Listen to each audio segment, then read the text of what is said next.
A couple of gusts, I mean at most for the rest of today, 30 miles per hour. They should be settling down just a teeny bit as we go throughout the rest of our evening hours, but picking back up as we go into tomorrow, really. And that's where we're just hanging on to the wind. But all in all honesty here, we're going to see lots of melting. So frosty is not going to be hanging around too much longer. Even the ice should be thawing out a little bit as we go forward for the rest of the work week. Even the upcoming weekend, not too bad. But by Sunday, things will start to dip a little bit more. Later this week and the weekend, still mild with a couple of snowflakes. So there you have it. In fact, right now, it's 37 degrees in the capital city, 27 in Williston. We'll take that.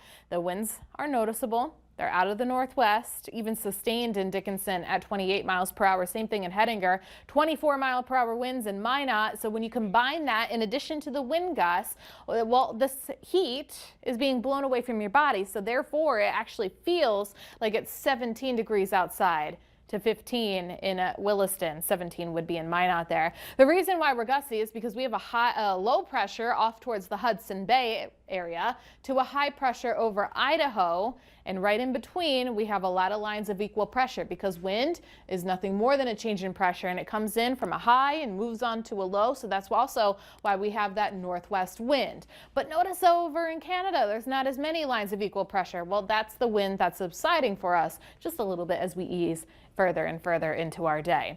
So we go to 5 p.m. Notice how the winds are a little bit lower, about 20 mile per hour wind gusts, but it doesn't last long. That only goes to about 2-3 in the morning, because then we introduce another low pressure system off towards our northeast coming in from northern Canada, and that's going to build up those wind gusts. I think tomorrow's actually going to be windier, 36 to 40 mile per hour wind gusts. We keep easing in, and we could see that cold front doesn't stretch forward. Instead, it's about that Pacific air building in. So therefore, even tonight, we're rather mild. 20 degrees, clear skies, can't beat that. 30s and 40s as we go into our Tuesday time frame. Remember the winds, making it feel a little bit colder out there.